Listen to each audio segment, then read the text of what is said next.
সুযোগ যে আল্লাহ পাক আমাদেরকে দিলেন, আপনারা কি খুশি না বেজার? কম না বেশি?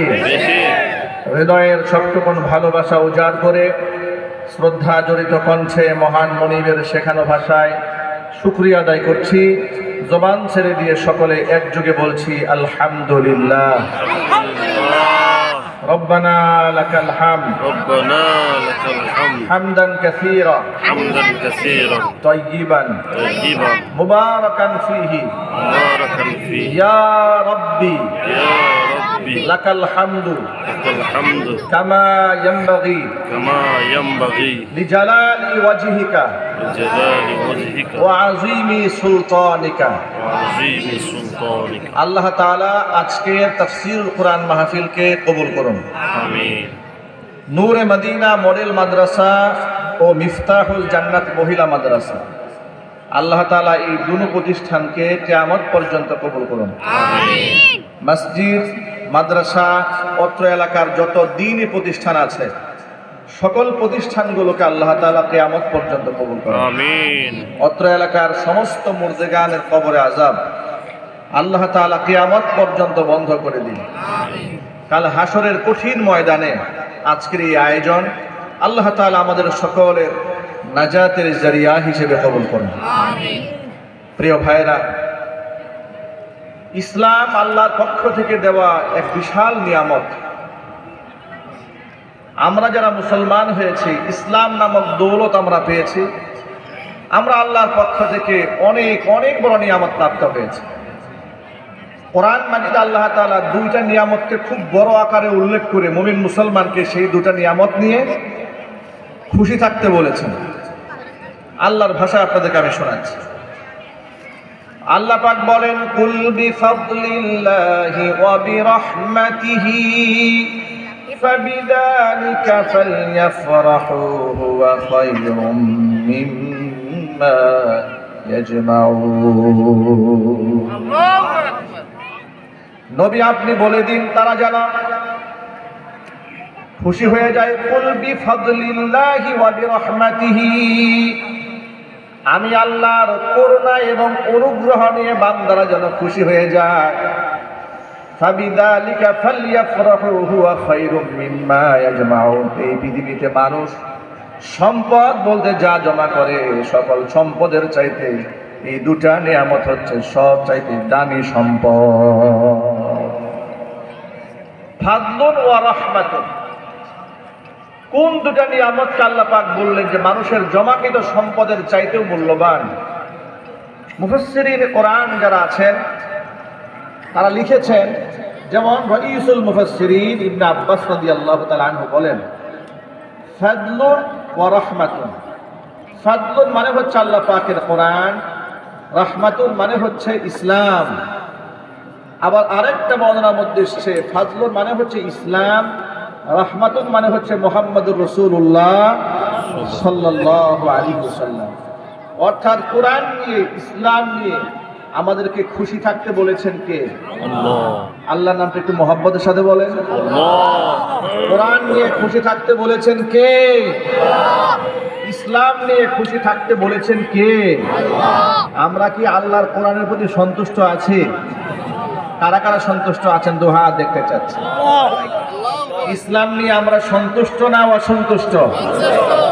আল্লাহ পাক যেন কোরআনময় জীবন গড়ে ইসলামের আদর্শ মেনে দুনিয়া থেকে বিদায় গ্রহণ করার তৌফিক আমাদেরকে দান করেন। জোরে বলুন আল্লাহুম্মা আমিন।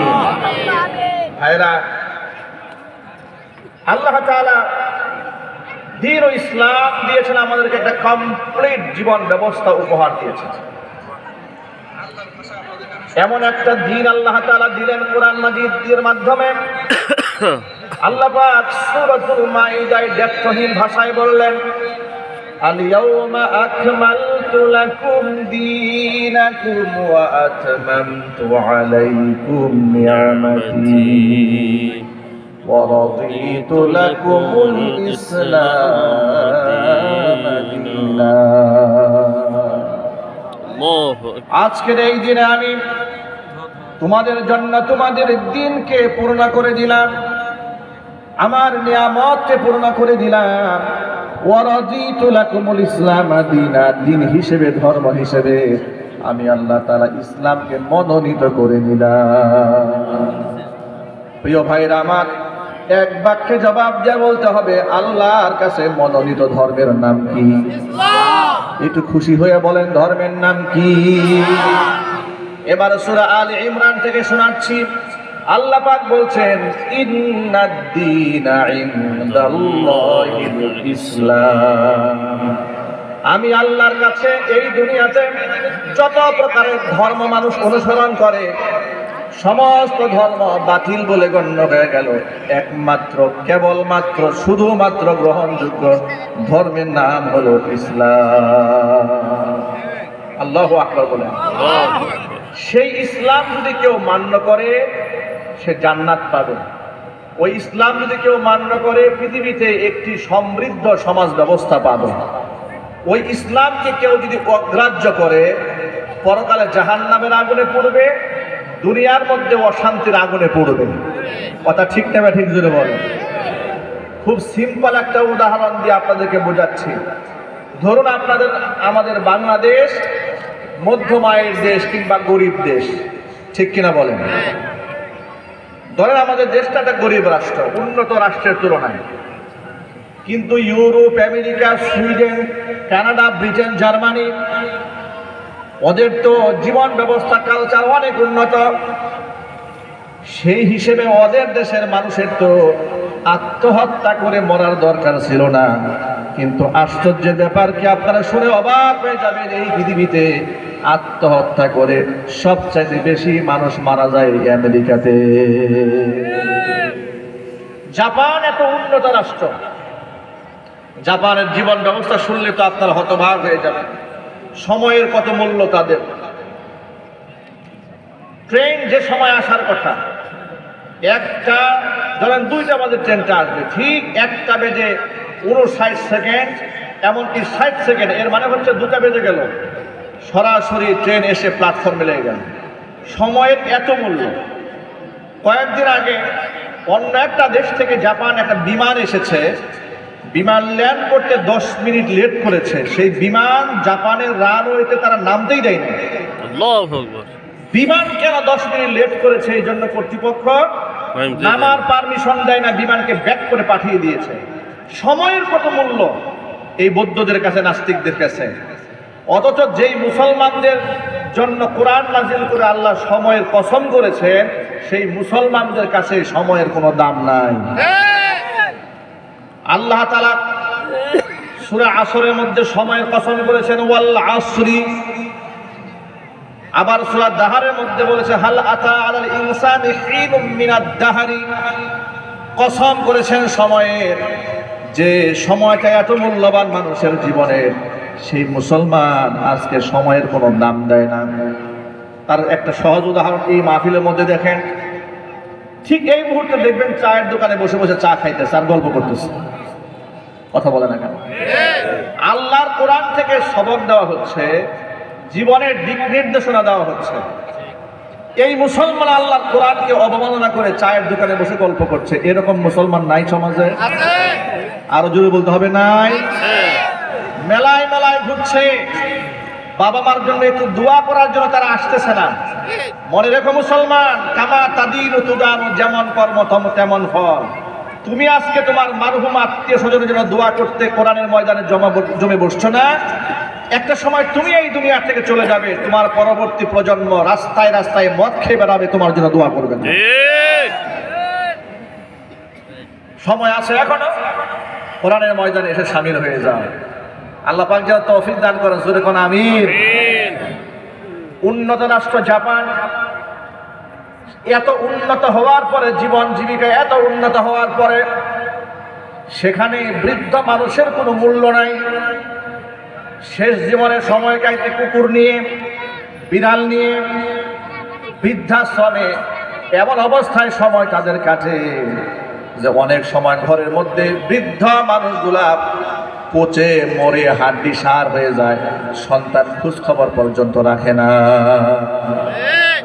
পৃথিবীর মধ্যে উন্নত কান্ট্রি সুইডেন, তারা একটা যন্ত্র বানিয়েছে, আবিষ্কার করেছে, সেই যন্ত্র বানিয়েছে মৃত্যুকূপ, সেটা হচ্ছে সুইসাইড পট। মানে আপনি খুব সহজে সেখানে আত্মহত্যা করতে পারবেন। 1 মিনিট সময়ের মধ্যে তারা ঘোষণা করেছে, বিজ্ঞানীরা যারা বানিয়েছে তারা বলেছে ব্যথাহীনভাবে 1 মিনিটে আত্মহত্যা করার সুব্যবস্থা রাখা হয়েছে। নাউজুবিল্লাহ বলবেন না? আচ্ছা, ব্যথাহীনভাবে 1 মিনিটে আত্মহত্যা করলো, তার কোনো ব্যথা লাগলো না, মরার পরে এসে এই স্টেটমেন্টটা কেউ দিয়েছে? কত বোঝেন না মনে হয়। ওরা যে দাবি করলো যে এখানে মৃত্যুবরণ করতে কোনো অসুবিধা নেই, মাত্র 1 মিনিট সময়ের মধ্যে ব্যথাহীনভাবে আরামে মৃত্যুবরণ করার, আত্মহত্যা করার সুব্যবস্থা আছে। কয়েকদিন আগে আপনারা পত্রপত্রিকা পেয়েছি, ইংল্যান্ড থেকে এক প্রভাবশালী নারী এই সুইডেনে গিয়ে 26 লক্ষ টাকা খরচ করে ওই সুইসাইড স্পটে আত্মহত্যা করেছে। 26 লক্ষ টাকা খরচ করেছে। সাথে বলেন নাউজুবিল্লাহ। এই সমস্ত জাগতিক উদাহরণ টানার উদ্দেশ্য হলো, যে সমস্ত দেশে সুখের এত উপকরণ, তারা কেন মরতে চায়? মরতে চাবে তো আমাদের দেশের লোকেরা ঠিক মতো খাবার পায় না, ভালো পরিবেশ পাচ্ছে না, কথা ঠিক না ব্যাঠিক জোরে বলে। কিন্তু তারা কেন মরতে চায়? তাদের কি নাই? তাদের গাড়ি আছে, বাড়ি আছে, মিল আছে, ইন্ডাস্ট্রি আছে, ফ্যাক্টরি আছে, বসবাস করার মতো এই দুনিয়ার মধ্যে এত সুন্দর বাগ বাগিচা সাজিয়ে রেখেছে, এত কিছু পরেও তাদের মনের মধ্যে শান্তি নাই। কেন শান্তি নাই? এটাই হচ্ছে ইমান না আনার কুফল। আর ইমান আনার সুফল হলো, ইমান আনার 1 নাম্বার সুফল যেটা দুনিয়ার মধ্যে মানুষ পাবে, সেটা হচ্ছে কোরআন মাজিদ আল্লাহ পাকের ওয়াদা।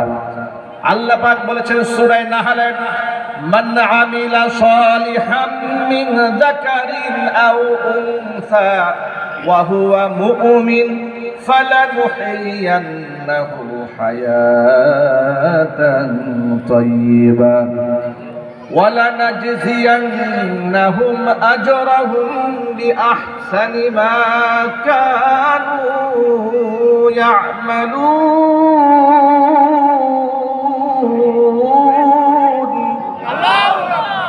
আল্লাহ পাক বলেন, ঈমানের সাথে, বিশ্বাসের সাথে যদি নারী কিংবা পুরুষ ভালো আমল করে, আমি আল্লাহ তাআলা তাকে 2টা পুরস্কার দান করব। একটা পুরস্কার দেব দুনিয়াতে, আর একটা পুরস্কার দেব আখিরাতে। দুনিয়ার পুরস্কারটা কি? দুনিয়ার পুরস্কার হচ্ছে ফালানুহইয়ান্নাহু হায়াতান তাইয়্যিবা, এই পৃথিবীতে বান্দাকে আমি তৃপ্তির জিন্দেগি, উত্তম জিন্দেগি উপহার দেব।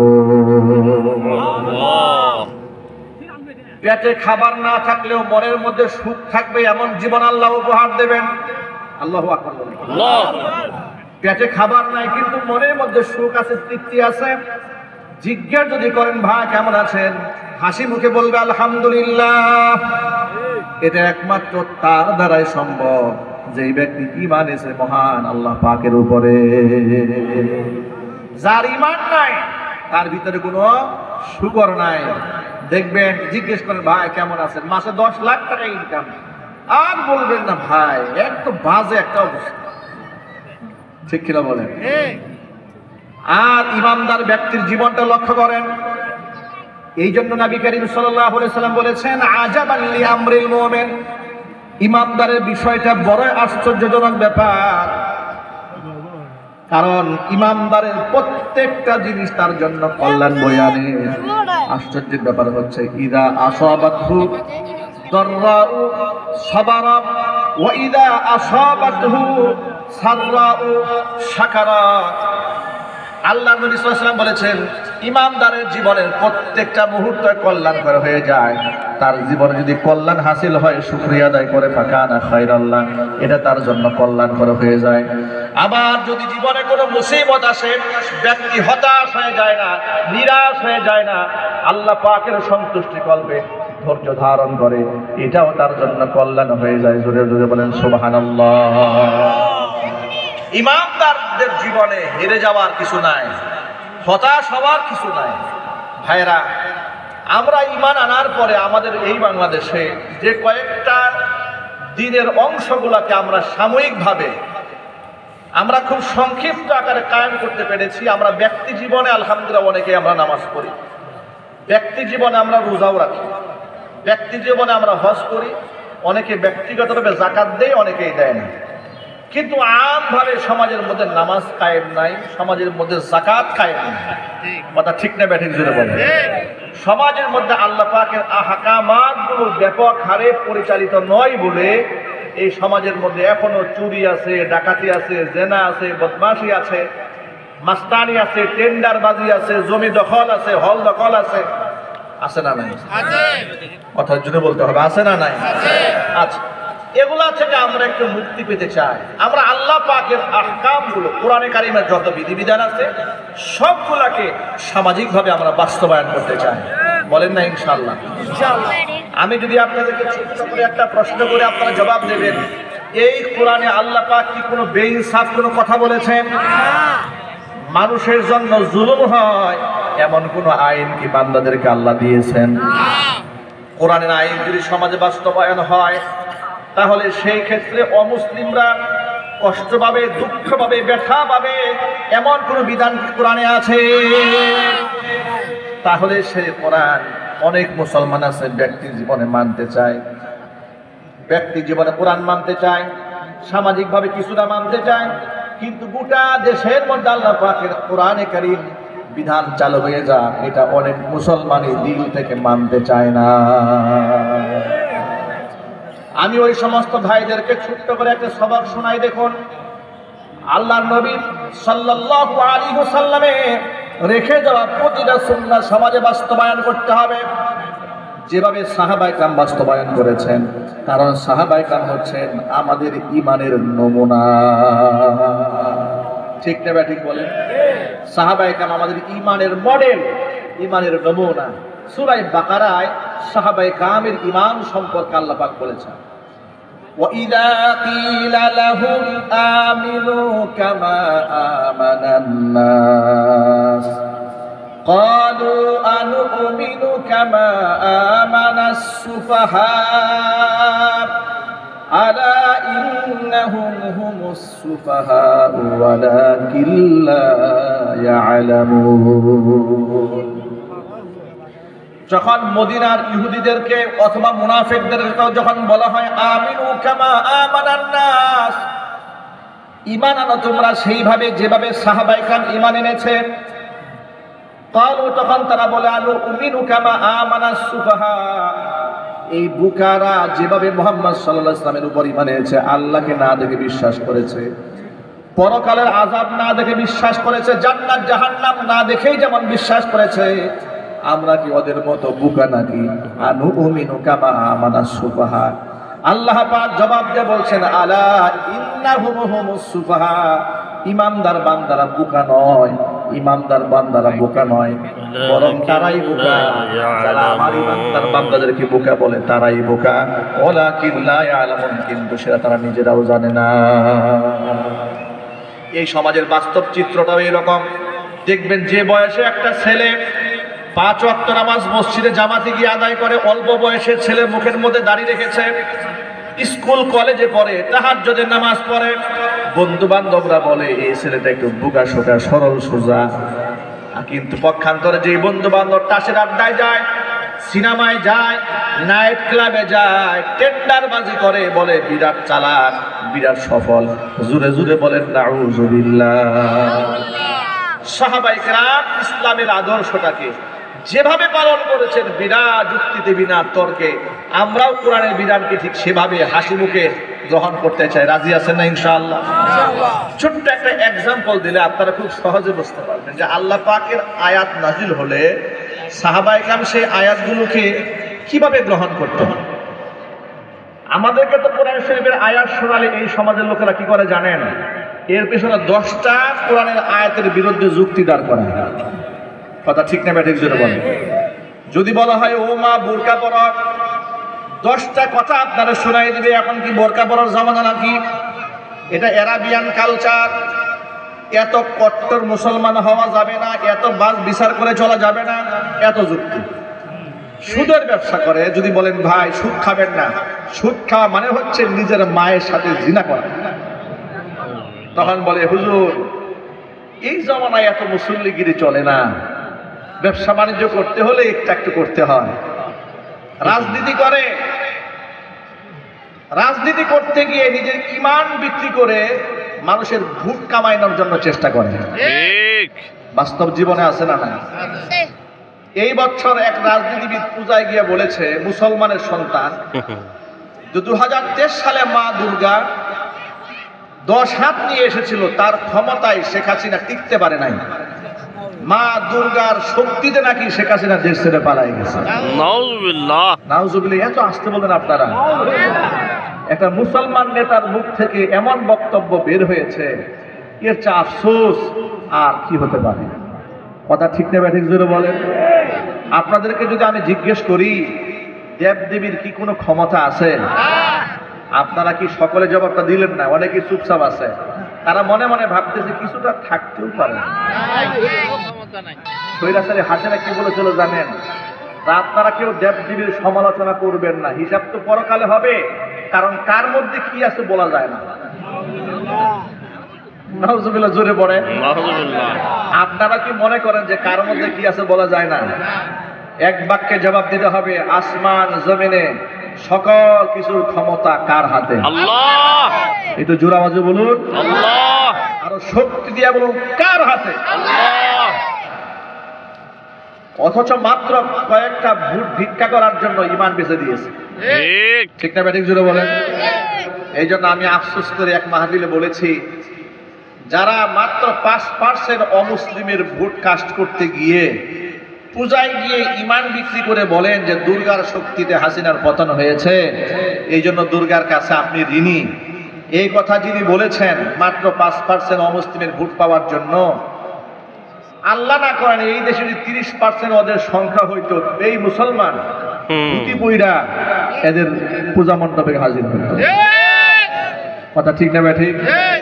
নিজের নামে শুনতে মোহাম্মদ বাদ দিয়ে শ্রী শ্রী রবি ঠাকুর রাখত।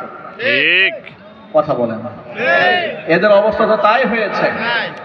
মনে রাখবেন মুসলমানেরা, আমাদের সাথে অমুসলিমদের সাথে ভ্রাতৃত্ব আছে, দেশের নাগরিক হিসেবে, জনগণ হিসেবে, মানুষ হিসেবে। তারা আমাদেরকে প্রতিবেশী হিসেবে শত্রু নয়, যদি তারা আমার ধর্মীয় আঘাত না করে, তারা যদি আমার ধর্মীয় কর্মকাণ্ডে আঘাত না করে, আমাদের বিরুদ্ধে ষড়যন্ত্র না করে, তাহলে তারা আমাদের শত্রু নয়। কিন্তু যদি আমাদের বিরুদ্ধে শত্রুতা আছে, যদি গোপনে গোপনে আমাদের মেয়েদেরকে ধর্ষণ করে হিন্দু অমুসলিমদের বাচ্চা অবৈধভাবে মুসলমান মেয়েদের গর্ভে ঢুকাতে চায়, আল্লাহর কসম করে বলি, যদি জিহাদের ডাক আসে, এই কাফেরদের বিরুদ্ধে ঝাঁপিয়ে পড়তে হবে। গাজীপুর কালিয়া করে 13 বছরে এক মাদ্রাসা ছাত্রীকে হিন্দু যুবক পরিকল্পিতভাবে ধর্ষণ করেছে, 3 দিন আটকায় রেখে ধর্ষণ করেছে। ঘৃণার সাথে বলেন নাউজুবিল্লাহ। ওই যুবককে ফাঁসির অপরাধ থেকে বাঁচাবার জন্য, ধর্ষণ মামলা থেকে রেহাই দেওয়ার জন্য প্রশাসনের লোকেরা সুপরিকল্পিত চেষ্টা চালিয়ে যাচ্ছে। মাওলানা আতাউর রহমান বিক্রমপুরী, যশোরের এক সিংহ পুরুষ, একজন আলেম, তথ্য উপাত্ত নিয়ে ইতিমধ্যে আপনারা দেখেছেন ফেসবুক সোশ্যাল মিডিয়াতে ভাইরাল হয়েছে। প্রশাসনের কাছে গিয়েছে, প্রশাসন ভুল ইনফরমেশন তাদের পেজে ছেড়েছে যে এই মেয়ের সাথে নাকি ছেলের অবৈধ সম্পর্ক ছিল, ইত্যাদি ইত্যাদি। মামলাকে ধামাচাপা দেওয়ার জন্য মরিয়া হয়ে উঠেছে। আমার প্রশ্ন হচ্ছে, যেই দেশে সংখ্যালঘুরা যদি ভিকটিম হয়, সামান্য একটা টিপ কাণ্ডে পুলিশ প্রশাসনের চাকরি চলে গেছে, এই ইতিহাস তো আপনাদের মনে আছে। তো হিন্দু যদি তথাকথিত হিন্দুরা, তথাকথিত বাম এবং রামেরা যদি অধিকার থেকে বঞ্চিত হয় বলে সামান্য আওয়াজ উঠে, প্রশাসন ঝাঁপায় পড়ে, বুদ্ধিজীবীরা ঝাঁপায় পড়ে, সুশীলরা ঝাঁপিয়ে পড়ে। পক্ষান্তরে মাদ্রাসার ছাত্রী ধর্ষিতা হয়েছে, কারো কোনো আওয়াজ নাই, মুখের মধ্যে কুলুপ কেটে বসে আছো। মনে রেখো, এই ছাত্রীকে যারা ধর্ষণ করেছে হিন্দু যুবক, অবশ্যই তার মৃত্যুদণ্ড কার্যকর করা না হলে গোটা বাংলাদেশের টেকনাফ থেকে তেতুলিয়া, রূপসা থেকে পাথুরিয়া পর্যন্ত আন্দোলনের দাবানল জেলে উঠবে। কথা বলতে হবে মুসলমান।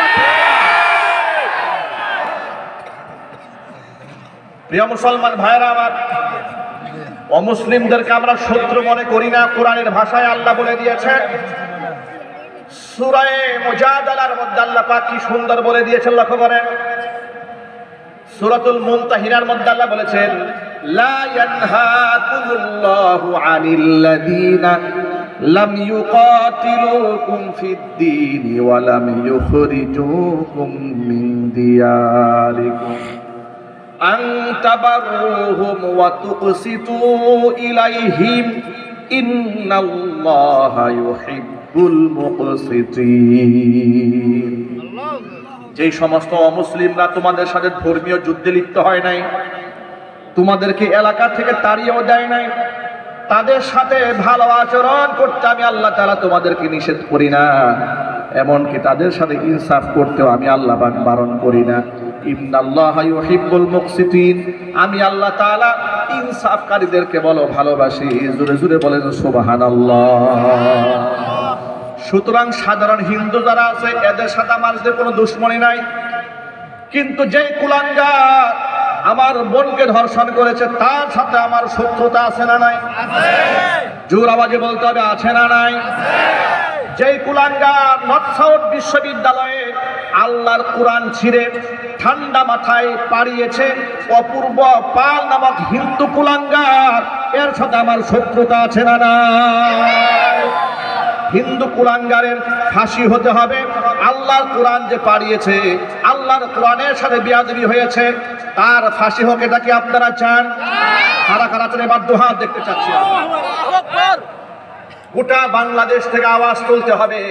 অনেক মুসলমানরা এই জায়গায় নীরব থাকে, রাজনীতির স্বার্থে রাস্তার মধ্যে ক্যাম্পেইন করে বলে হিন্দু মুসলিম ভাই ভাই অমুক মার্কাই ভোট চাই। নাই বাংলাদেশ? আরো জোরে। তো হিন্দু যুবককে তোমার আল্লাহর কোরআন পাড়ালো, তুমি তো কোনো প্রতিবাদ করলা না, কথা ঠিক কিনা জোরে বলে? এখন আপনি বলবেন না হয় একজন করে ফেলেছে, তো আবার কেউ কেউ দেখলাম বলেছে যুবকটা পাগল, মাথা ঠিক নাই। আমার প্রশ্ন হচ্ছে, মাথা ঠিক নাই তো বাইবেল তো পারাইলো না, কথা বলে বেদ তো এমন পাগল বেশি বেশি শুধু কোরআন শরীফ পাড়াতে মনে চায়, ফাঁসির কাস্টে ঝুলাই দিলেই পাগরামি ঠিক হয়ে যাবে, ঠিক কিনা বলেন? আপনি বলবেন সেনা অপরাধ করেছে, অন্যান্য হিন্দুরা তো অপরাধ করে না। বাংলাদেশে হিন্দু মহাজোট আছে, পূজা কমিটি আছে, আছে না ভাই? পূজা উদযাপন কমিটি আছে, হিন্দু বৌদ্ধ খ্রিস্টান ঐক্য পরিষদ আছে। এই এত বড় বড় বড় সংগঠন, অন্ততপক্ষে সকলের তো এই ব্যাপারে বিবৃতি দেওয়া দরকার ছিল যে কোরআন শরীফ যারা পাড়িয়েছে যে ছেলেটা, তার অবশ্যই বিচার হওয়া দরকার। তারাও কোনো আওয়াজ করে না। এর মানে কি জানেন? আমার কোরআন, আমার ইসলাম যদি ভিকটিম হয় তাহলে ওরা কোনো আওয়াজ করবে না।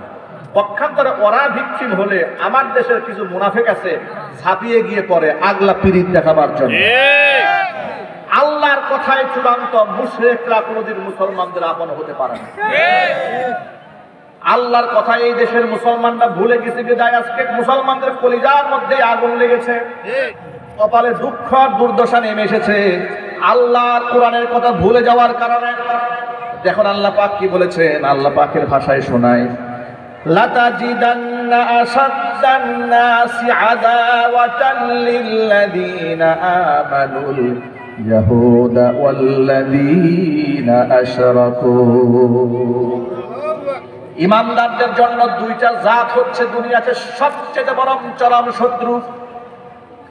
একটা জাতির নাম হচ্ছে ইহুদি জাতি, আর একটা জাতির নাম হচ্ছে মুশরিক জাতি। ইহুদিরা যে মুসলমানদের কত বড় দুশমন, এটা ফিলিস্তিনের মাটির দিকে তাকালে আপনারা দেখতে পারেন। ঘুমন্ত শিশুদেরকে কেমনে হত্যা করেছে, তাবুর মধ্যে গিয়ে কিভাবে হত্যা করেছে, হসপিটালের মধ্যে কিভাবে মেরেছে। তারা যেন খাবার না খেয়ে হাড্ডি সার হয়ে মরে যায়। নিজেরা তো খাবার বন্ধ করে দিয়েছে, বাহির থেকে যেন খাবার ঢুকতে না পারে তারও ষড়যন্ত্র চালিয়েছে।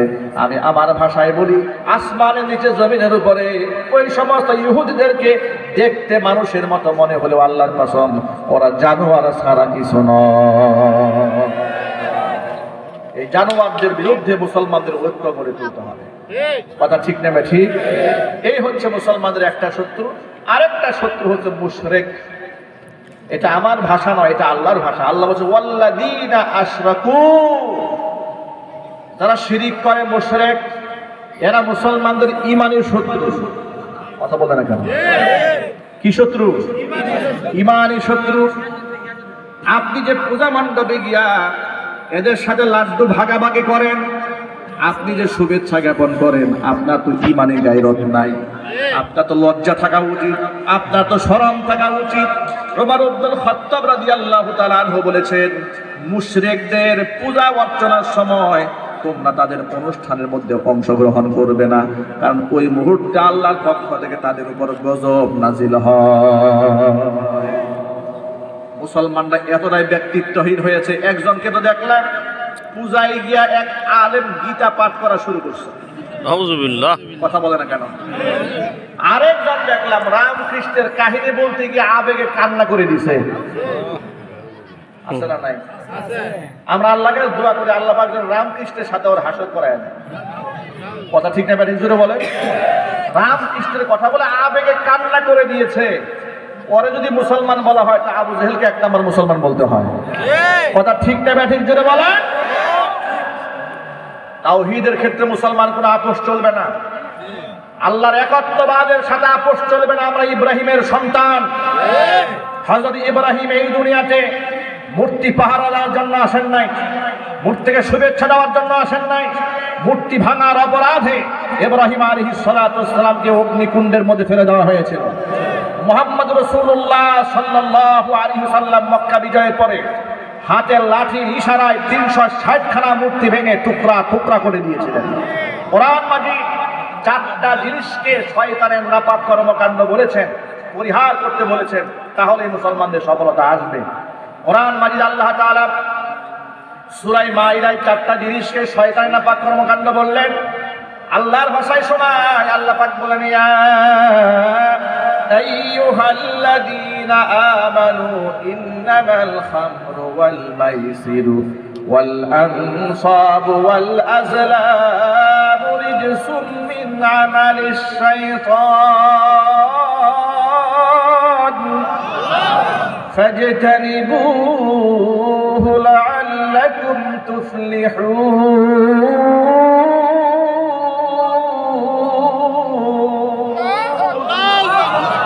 আল্লাহ পাক বলেন, ইমানদারেরা, ইন্নামাল খামরু, 1 নাম্বার হচ্ছে মদ, 2 নাম্বার হচ্ছে মাইসির জুয়া, 3 নাম্বার আনসাব মূর্তি সমূহ, 4 নাম্বার ওয়াল আজলাম ভাগ্য নির্ধারণকারী তীর, রিজসুম মিন আমালিশ শাইতান, সব হচ্ছে শয়তানের নাপাক কর্মকাণ্ড। ফাজতানিবুহু, এগুলা পরিহার করতে হবে। লাআল্লাকুম তুফলিহুন, পরিহার করলে তোমাদের জীবনে সফলতা বয়ে আনবে। জোরে বলেন সুবহানাল্লাহ।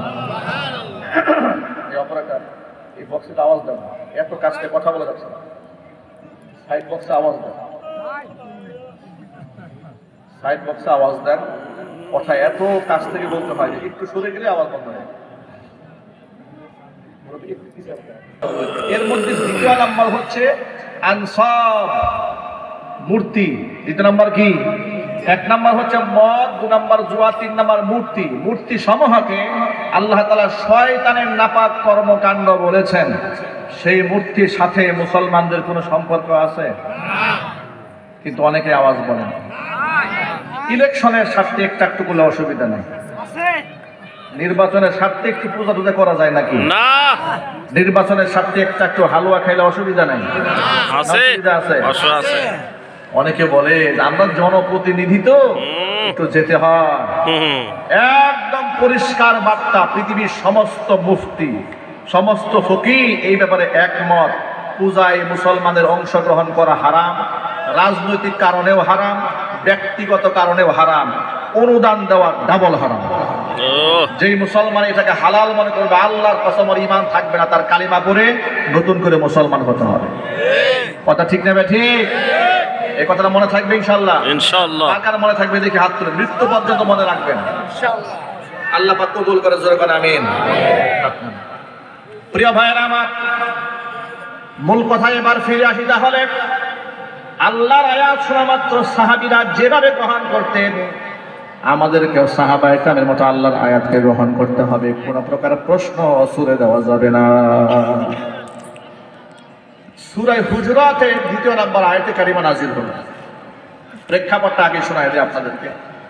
এই যে আপনারা যেমন আমার সামনে বসে আছেন, সাহাবায়ে কেরাম রাসূলের সামনে বসে আছে, এমন সময় একটা বিষয়ে কথা বলতে গিয়ে আবু বকর এবং হযরত ওমর রাদিয়াল্লাহু তাআলা আনহুমা, তাদেরকে হাদিসের ভাষায় শাইখাইন বলা হয়। মুহাদ্দিসরা কি বলেন? শাইখাইন। শাইখাইন মানে দুই শায়েখ। এই দুই শায়েখের ব্যাপারে আল্লাহ তাআলা একটা আয়াত নাযিল করেন। কথা প্রসঙ্গে দুইজনের মধ্যে মুকালামা হয়, মুসাবাকা হয়। মানে কথা বলতে বলতে একটু উচ্চবাচ্য করতে করতে কথার আওয়াজটা একটু উঁচা হয়ে গেছে। নবী করিম সাল্লাল্লাহু আলাইহি ওয়াসাল্লামের কণ্ঠের আওয়াজের উপরে আবু বকর সিদ্দিকের কণ্ঠের আওয়াজ উঁচা হয়ে গেছে, হযরত উমরের কণ্ঠের আওয়াজটা উঁচা হয়ে গেছে। আল্লাহর নবীর শানে এতটুকুন আদবের খেলাফ হয়েছে, আল্লাহ পাক বরদাশত করেন নাই। সূরা হুজুরাতের 2 নম্বর আয়াত আল্লাহ নাযিল করে দিলেন। আল্লাহ বললেন, ইয়া আইয়ুহাল্লাযীনা আমানু লা তারফাউ আসওয়াতাকুম ফাওকা সাওতিন নাবিয়্যি ওয়া লা তাজহারু লাহু বিল কাওল ولا تجهروا له بالقول كجهر بعضكم لبعض أن تحبط أعمالكم وأنتم لا تشعرون। হে ইমানদারগণ, তোমরা তোমাদের কণ্ঠের আওয়াজ আমার নবীর কণ্ঠের আওয়াজের উপরে উঁচাও করতে পারবে না। ওয়ালা তাজহারু লাহু বিল কাওলি কাজাহারি বাযিকুম লিবাযিন, একে অপরের সাথে যেমন শোরগোল চিৎকার চেঁচামেচি করে কথাবার্তা বলো, আমার নবীর মজলিসে এতটুকু শোরগোল করা যাবে না, হারাম। মাথায় এটা রাখবে, আন তাহবাতু আমালুকুম, আমল কিন্তু শেষ হয়ে যাবে। ওয়া আনতুম লা তাশউরুন, আমার নবীর সাথে এতটুকু বেয়াদবি হয়ে গেলে নিজের জীবনের সব আমলনামা বরবাদ হয়ে যাবে।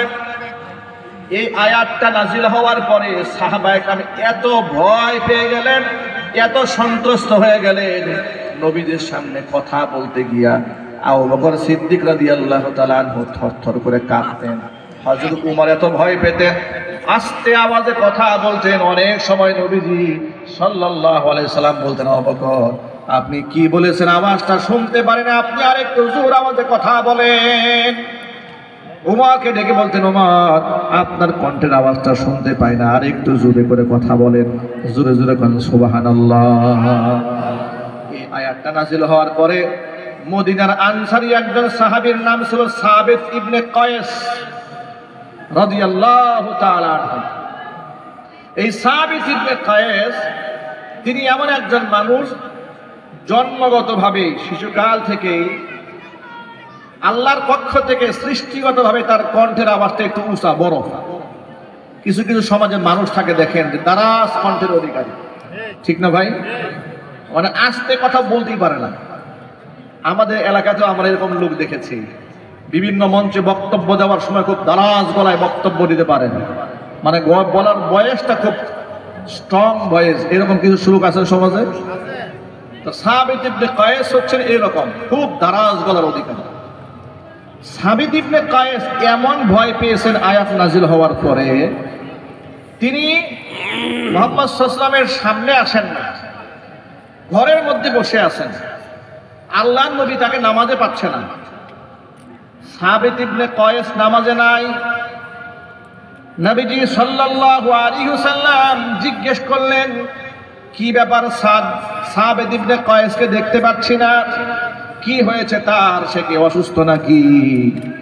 এমন সময় সাদ বিন মুআজ রাদিয়াল্লাহু তাআলা দাঁড়ালেন, দাঁড়িয়ে বলেন, ইয়া রাসূলুল্লাহ আমি সাবিত ইবনে কয়েসের বাড়ি চিনি, আমি তার বাড়িঘর চিনি, আপনি যদি আমাকে অনুমতি দেন তো আমি তার বাড়ি থেকে খোঁজ খবর নিয়ে আসতে পারি যে আসলে ঘটনা কি ঘটেছে, সে কেন মসজিদে আসে না কিংবা আপনার সামনে আসে না। এবার সাদ বিন মুআজ রাদিয়াল্লাহু তাআলা আনহু সাবিত ইবনে কয়েসের বাড়িতে গেল, গিয়ে দেখে সাবিত ইবনে কয়েস খুব লজ্জিত হয়ে মাথা নত করে বসে আছে। সাদ বিন মুআজ তাকে বলছে, মা লাকা ইয়া সাদ, সাবিত ইবনে কায়েস, ও সাবিত, কি হয়েছে তোমার? তোমাকে নবী করিম সাল্লাল্লাহু আলাইহি ওয়াসাল্লাম স্মরণ করছেন, তোমাকে পাচ্ছে না মসজিদে, কি হয়েছে তোমার? এই কথা শুনে সাবিত ইবনে কায়েস জবাব দিয়ে বলে, কদ হালাকতু, আমি তো শেষ, আমি তো ধ্বংস হয়ে গেছি। আল্লাহ তাআলা হুজুরাতে আয়াত নাযিল করেছেন, নবীর কণ্ঠের আওয়াজের উপর যদি কারো কণ্ঠ যায় তার আমল নামা শেষ। তা আমার তো বলার যে আওয়াজ, যে ভয়েস, এটা তো আমি লুকে রাখতে পারবো না, আমি রাসূলের সামনে গেলেই শেষ। বরং আমার ভয় হচ্ছে বিগত জীবনে যত পাপ আমার হয়েছে আমার জন্য জাহান্নাম ওয়াজিব হয়ে গেছে, আমি লজ্জায় শরমে নবীর সামনে যেতে সাহস পাচ্ছি না। আল্লাহু আকবার বলেন। ভাইরা, আদব কাকে বলে দেখেন, তিনি তো ইচ্ছা করে রাসূলের সামনে আওয়াজ দেন নাই, শুধু আয়াত নাযিল হয়েছে যে রাসূলের সামনে উচ্চ আওয়াজে কথা বলা যাবে না। অনিচ্ছাকৃত রাসূলের সামনে বিয়াদবি হয়েছে মনে করছেন তার আমল শেষ হয়ে গেছে, ভয় পেয়ে যাচ্ছে। এই সংবাদটা যখন সাদ বিন মুআজ নবীজির কানে গিয়ে দিল, আল্লাহর নবী রাহমাতুল লিল আলামিন জবাব দিয়ে বলছেন, সাদ বিন মুআজ, তাড়াতাড়ি যাও সাবিত ইবনে কায়েসের কাছে গিয়ে বলো, আমি মুহাম্মদুর রাসূলুল্লাহ সাল্লাল্লাহু আলাইহি ওয়াসাল্লাম সাক্ষ্য দিচ্ছি, নিঃসন্দেহে তুমি আল্লাহর জান্নাতি। ভাইরা আমার, কে জান্নাতি আর কে জাহান্নামী এই ঘোষণা তো আমার দেওয়ার ক্ষমতা নাই, আপনারও দেওয়ার ক্ষমতা নাই। কোন পীর সাহেবের দেওয়ার ক্ষমতা আছে নাকি ভাই? কিন্তু আমাদের দেশের পীর সাহেবরা কিন্তু জান্নাতের ঘোষণা দেয়। কথা বলে, আরে বাবা, রেকর্ড আছে আমাদের কাছে, ডাইরেক্ট বলে এই দরবারে মুরিদ যদি কেউ হয় তার কবরে কোনো ফেরেশতা সুয়াল জবাব করতে আসবে না। নাউযুবিল্লাহ। এর ঈমান আছে? আরো জোরে বলতে হবে, ঈমান আছে? ঈমান শেষ। আরেকবার দেখলাম যে ইদানিং নির্বাচনী প্রচারণায় মাইকে বলতেছে যে অমুক দল আপনাদের কাছে জাহান্নামের টিকিট বিক্রি করে, আমরা জান্নাতের টিকিট। নাউযুবিল্লাহ। নাউযুবিল্লাহ। আরেক দল বলতেছে, দেখলাম, কোন দলের নাম বলি না, যার যা বুঝার বুঝে নিয়ে, নির্বাচনে একটা ভোট পাওয়ার আশায় বলতেছে যে এই মার্কায় ভোট দিলে ঈমান থাকবে, ভোট না দিলে ঈমান শেষ। নাউযুবিল্লাহ। আছে না নাই? আচ্ছা, ভণ্ডামির তো একটা লিমিট থাকা উচিত। গণতান্ত্রিক সিস্টেমটাকে উলামায়ে ইকরাম শারঈ ওজর হিসেবে জায়েজ বলেছেন। এখন যেহেতু খেলাফত নাই, খেলাফত সিস্টেমটা নাই, আল্লাহর কোরআনে কারীমের আইন সমাজে বাস্তবায়ন করা সম্ভব হচ্ছে না। অন্ততপক্ষে যারা কোরআন মানে, ইসলাম মানে, তারা যদি নির্বাচন করে সংসদে যেতে পারে, আমরা আশাবাদ ব্যক্ত করতে পারি যে আল্লাহর কোরআন দিয়ে তারা দেশ চালাবে। কথা ঠিক না ব্যাটিং জোরে বলে? ওই নিয়তে ওজোরের কারণে গণতন্ত্রকে জায়েজ বলা হয়েছে। এখন কেউ যদি বলে এখানে ভোট দেওয়া ফরজ, কেউ যদি বলে আমার মার্কায় ভোট না দিলেও কাফের হয়ে যাবে, তাহলে চিন্তা করেন তারা ঈমান বিক্রি করে কয়েকটা ভোটের আশায়। কথা ঠিক নেবে ঠিক? এগুলা সব ভণ্ডামি। এগুলা কি? সব ভণ্ডামি। এক বাক্যে জবাব দিতে হবে, নিঃসন্দেহে আমরা বাংলাদেশে ইসলাম চাই। কথা আওয়াজ নাই। আমরা কোরআনের শাসন দেখতে চাই। এখানে কোনো প্রশ্ন নাই। এক কথায়, যে পথে গেলে, যে আদর্শ মানলে আল্লাহর কোরআনের রাজ কায়েম করা যাবে, সেদিকে আমাকে যেতেই হবে। কথা বলতে হবে, ঠিক না? যে কৌশল অবলম্বন করতে হয় আমরা সব করব, কিন্তু আল্লাহর আয়াতের অপব্যাখ্যা করব না, আমরা হাদিসের অপব্যাখ্যা করব না, আমরা কোরআনের তাহরিফ করব না, কোরআনের আইনের বিরোধিতা করব না। আমি বলবো না যে আমার এখানে ভোট না দিলে আপনার ঈমান নষ্ট হয়ে যাবে, বরং এভাবে বুঝাবো, এই মার্কা যদি ভোট দেন তাহলে আল্লাহর দ্বীন প্রচার করা সহজ হয়ে যাবে। কথা ঠিক কিনা যদি বলে? আমরা তাহরিফ করব না, বলেন ইনশাআল্লাহ। হক্কানে আলেমদের দায়িত্ব এটাই, সংশোধন করে দেওয়া। হক্কানে আলেমদের দায়িত্বটা কি শোনেন। নবী করিম সাল্লাল্লাহু আলাইহি ওয়াসাল্লামের বিখ্যাত একটা হাদিস আছে, ইয়াহমিলু হাদাল ইলমা মিন কুল্লি খালাফিন উদুলু ইয়ানফুনা আনহু তাহরিফাল গালিন ওয়া ইনতিহালাল মুবতিলিন ওয়া তা'যীলাল জাহিলিন। হক্কানি ওলামারা যে কাজটা করবে, ইয়ানফুনা আনহু তাহরিফাল গালিন, প্রত্যেকটা যুগে যুগে একদল ইনসাফকার ব্যক্তিরা কোরআন সুন্নাহর ইলমের ধারক এবং বাহক হবেন। ইয়ানফুনা আনহু তাহরিফাল গালিন, সীমা লঙ্ঘনকারীদের সীমা লঙ্ঘন থেকে তারা এই ইলমকে রক্ষা করবেন। ওয়ান্তিহালাল মুবতিলিন, বাতিলপন্থী মিথ্যাবাদীদের সংযোজন থেকে তারা কোরআন সুন্নাহর জ্ঞানকে রক্ষা করবেন। ওয়া তাআওয়িলাল জাহিলিন, মূর্খ মানুষের অপব্যাখ্যার কবল থেকে কোরআন এবং সুন্নাহকে রক্ষা করবেন। এটা হক্কানে আলেম ওলামাদের দায়িত্ব।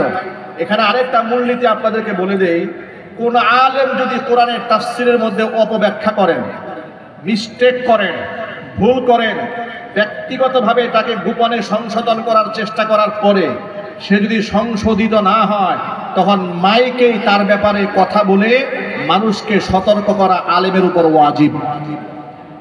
কথা বুঝেন না মনে হয়? কোন পীরের ব্যাপারে আপনি মানুষকে সতর্ক করলেন, ব্যক্তিগত পীরকে বুঝালেন, পীর বুঝে না, পীর মানুষকে শিরকের দিকে ডাকে, বেদাতের দিকে ডাকে, কুফুরের দিকে ডাকে, তখন ওই পীরের বিরুদ্ধে আমি বলি, পীরের মুরিদরা বলে হুজুর ওয়াজে বসে গীবত করে। কথা বলে না? বাস্তবতা আছে না নাই? কোন রাজনীতিবিদ ইসলাম বিরোধী কাজ করে, তার ব্যাপারে আমার মানুষকে সতর্ক করার দরকার আছে না নাই? আমি সতর্ক করতে গেলাম, তার পক্ষের রাজনীতির দলের লোকেরা বলা শুরু করলো হুজুর ওয়াজের মঞ্চে বসে গীবত করা শুরু করেছে। এগুলা কি গীবত বলে না? প্রিয় ভাই, আপনাদের খুব সহজ ভাষায় একটু বোঝাবার চেষ্টা করেন। একটা লোকের আমানতদারিতা ঠিক নাই, সে আপনার সাথে ব্যবসায়িক লেনদেন করতে গেলে আপনার অর্থকে মেরে দিতে পারে, এই সম্ভাবনা আছে। এখন আমি জেনে শুনে আপনি যদি আমার কাছে পরামর্শ চান, কিংবা আমি আপনার হিতাকাঙ্ক্ষী হই, যদি দেখি যে আপনার সাথে সেই ব্যবসা বাণিজ্যের মধ্যে জড়িয়ে যাচ্ছে, আপনাকে যদি আমি গোপনে ডাক দিয়ে বলি যে এর সাথে ব্যবসা করেন না, তখন আপনি কি বলবেন যে হুজুর আপনি গীবত করতেছেন? এটা বলবেন? নাকি বলবেন হুজুর আপনি আমার বাঁচালেন? সামান্য কয়েকটা টাকা থেকে, টাকার অনিষ্টতা থেকে আপনাকে বাঁচালে যদি আপনার বন্ধু হই, যে লোকটা আপনার ঈমান নষ্ট করতেছে তার ব্যাপারে সাবধান করলে কেন আপনি আমাকে বন্ধু ভাববেন না? কথা ঠিক না ঠিক জোরে বলেন? পৃথিবীর সকল সম্পদের চাইতে ঈমানের মূল্য বেশি। কথা ঠিক না ঠিক জোরে বলেন? এই জন্য আমার ভাইয়েরা, এই ব্যাপারে কোনো আপোষ চলবে না, কথা একদম ক্লিয়ার। কোরআন সুন্নাহর অপব্যাখ্যা করা যাবে না, কিন্তু বক্তব্য একটা, যে কোনো কৌশলে হোক না কেন আমরা বাংলার জমিনে আল্লাহর কোরআনের রাজ দেখতে চাই। কারা কারা দেখতে চান আমার সাথে দেখি? আপনারা কি ফোন থেকে দেখতে চান নাকি এখানে দেখানোর জন্য হাত তুললেন? আল্লাহ পাক যেন আমাদের ঐক্যবদ্ধ থাকার তৌফিক দান করেন। জোরে কোন আমিন। এক কথায় বলবে যে তন্ত্র মন্ত্র দেখা হয়ে গেছে, কোরআন দেখা হয় না বাংলাদেশে। যদি বলতে হবে ঠিক কিনা? এই বাংলাদেশে অনেক কুফরি আইন আছে, মদের লাইসেন্সের আইন আছে, বাল্য বিবাহের নামে বৈধ সম্পর্কের নিষিদ্ধের আইন আছে, কিন্তু পতিতালয়ের লাইসেন্স দেওয়া আছে। 12 বছরের মেয়ে পুত্রাবৃত্তি করতে পারে, কিন্তু 18 বছরের আগে মেয়ে বিবাহ দিতে পারে না। এই বৈষম্য আইন ভেঙে দিয়ে আল্লাহর কোরআনের আইন বাস্তবায়ন করে সমাজ থেকে জেনা, ব্যভিচারকে লাথি মেরে বঙ্গোপসাগরে ভাসিয়ে দিতে হবে। আমার যুবক ভাইরা, সাবিত ইবনে কায়েস রাদিয়াল্লাহু তাআলা আনহু শুনতে পেলেন নবীজি সাল্লাল্লাহু আলাইহি ওয়াসাল্লাম তাকে জান্নাতি বলে ঘোষণা দিয়েছেন। কতটা আদব, কতটা মহব্বত নবীজি সাল্লাল্লাহু আলাইহি ওয়াসাল্লামকে তারা করেছেন, কতটা ভালো তারা বেসেছেন। এই জন্য এখান থেকে আমাদের জীবনের সবচেয়ে বড় শিক্ষা হলো, আল্লাহর কোরআন যেদিকে দিক নির্দেশনা দিয়েছে সেখানে সন্দেহ করার কোনো অবকাশ নাই। আল্লাহর কোরআন দিয়ে দেশ সমাজ রাষ্ট্র চলবে, ব্যক্তি জীবন চলবে, পারিবারিক জীবন চলবে, সামাজিক জীবন চলবে, সকল ক্ষেত্রে আল্লাহর কোরআন বাস্তবায়ন হয়ে যাবে। ইমানদারেরা যদি ক্ষমতায় চলে আসে, আল্লাহ পাক এই কোরআনে বলে দিয়েছেন 4টা মৌলিক কাজ করবে। কয়টা? এবার আল্লাহর আয়াতটা শোনায় দেই। আল্লাযীনা ইম্মাক্কান্নাহুম ফিল আরদি আকামুস সালাতা ওয়া আতাবুজ যাকাতা ওয়া আমারু বিল মারুফ وَنَهَوْا عَنِ الْمُنكَرِ।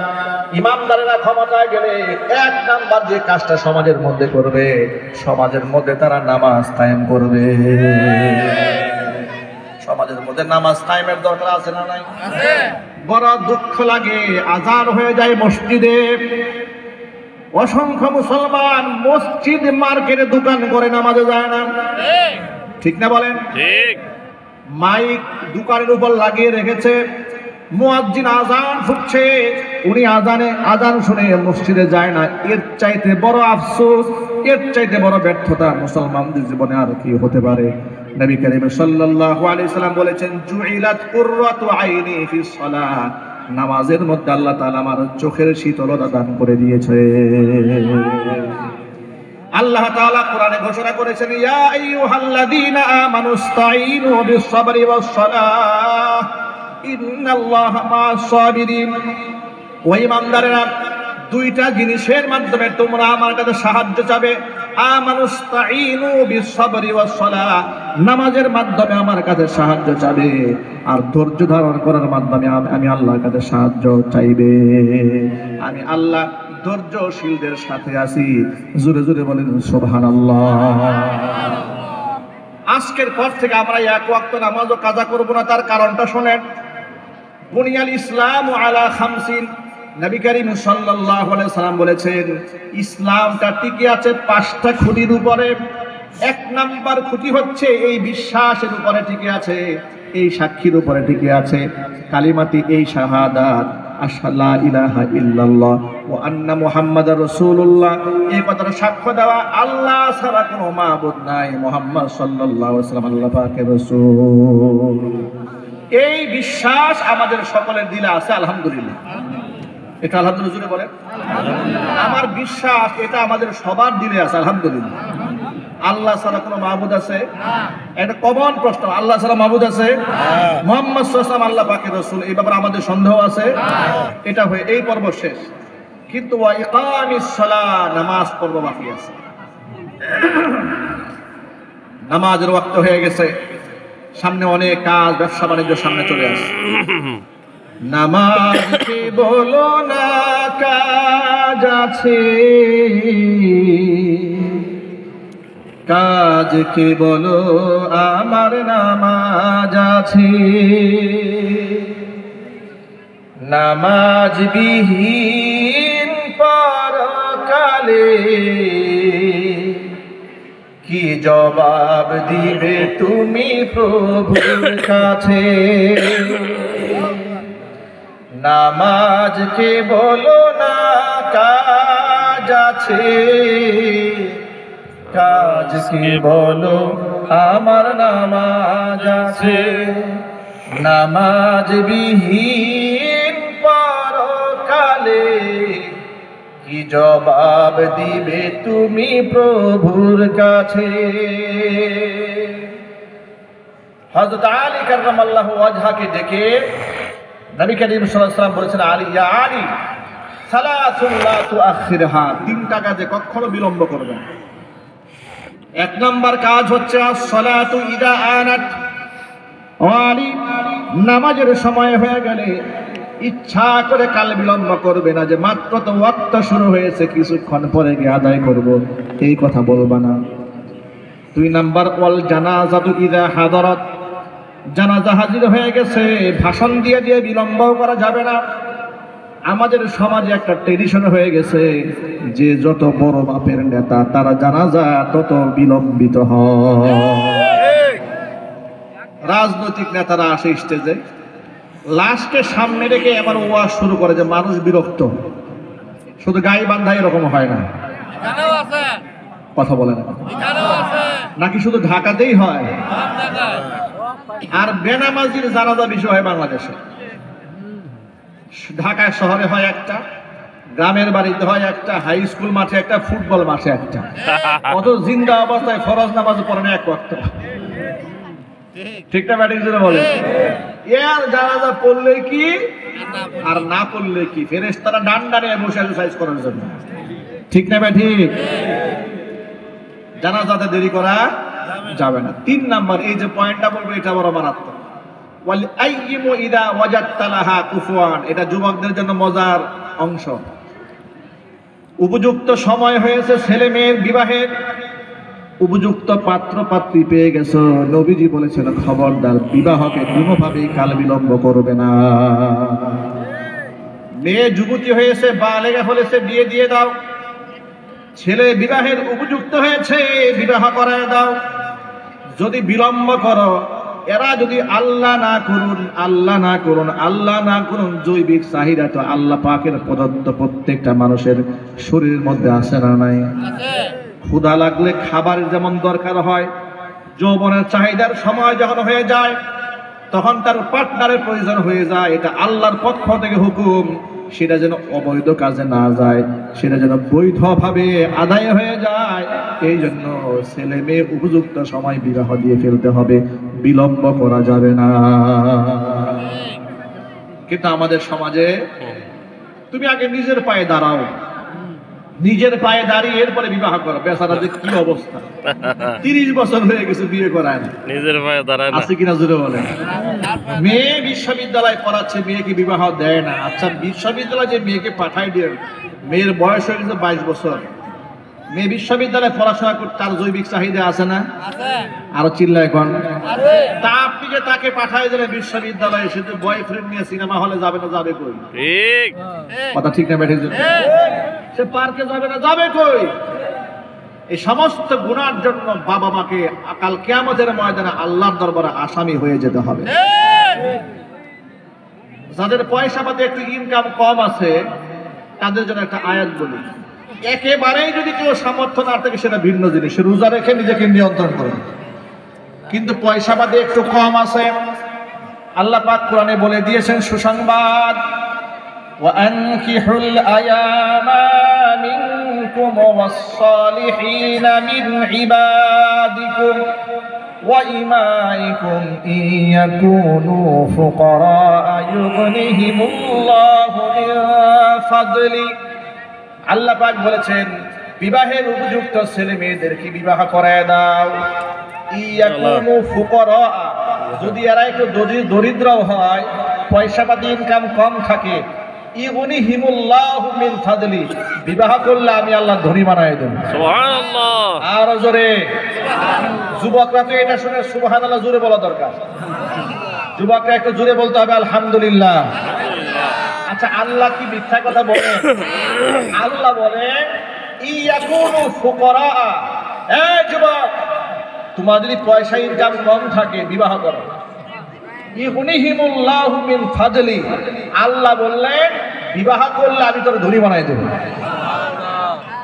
বিবাহ করলে বরকত আসে। পৃথিবীতে যত প্রতিষ্ঠিত মানুষ আছে সব মানুষের হিসাব মিলাই দেখেন, বিবাহ করার সময় বেতন ছিল 6,000, 7,000, ঘর ভাড়া দিতে পারে না প্রথমে, এখন সে শিল্পপতি। কথা বলেন, কিন্তু বিবাহ ছাড়া কয়জন শিল্পপতি হইতে পৃথিবীতে নজির নাই? আল্লাহু আকবার বলেন। বিবাহ মানুষকে দায়িত্বশীল বানায়, বিবাহ ঘরের মধ্যে রহমত নিয়ে আসে, বরকত নিয়ে আসে, শান্তি নিয়ে আসে। এই জন্য বিবাহকে সহজ বানাতে হবে। আমাদের সমাজে জিনাকে বানানো হয়েছে সহজ, আর বিবাহকে বানানো হয়েছে কঠিন। বিবাহের জন্য আইন করা হয়েছে 18 বছর, 21 বছর, কিন্তু ব্যভিচারের কোনো আইন নাই। বাল্য বিবাহ নিষিদ্ধ, কিন্তু বাল্য প্রেম নিষিদ্ধ না, বা সোনার বাংলাদেশ।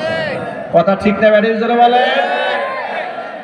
এই জন্য ইসলাম পন্থীরা যদি আল্লাহ পাক যদি কবুল করেন, ইনশাল্লাহ যদি ক্ষমতায় যান, তারা এই কুফরি আইনগুলো পরিবর্তন করতে হবে। ঠিক কিনা জোরে বলেন? এখন এখানে অনেক যুবকের আছে বিবাহ করেন না, কারা কারা হাত দেখি তো। কি শরম, সুবহানাল্লাহ। কিন্তু এখান থেকে গিয়ে কিন্তু বলবে হ্যালো, ঠিক না? ঠিক না, আমি সবার কথা বলি না। বিবাহ করেন না কারা কারা হাত দেখে দোয়া হয়ে যাবে। এখন স্পেশাল দোয়া হবে এখানে ইনশাআল্লাহ। দেখি ভালো করে তোলেন।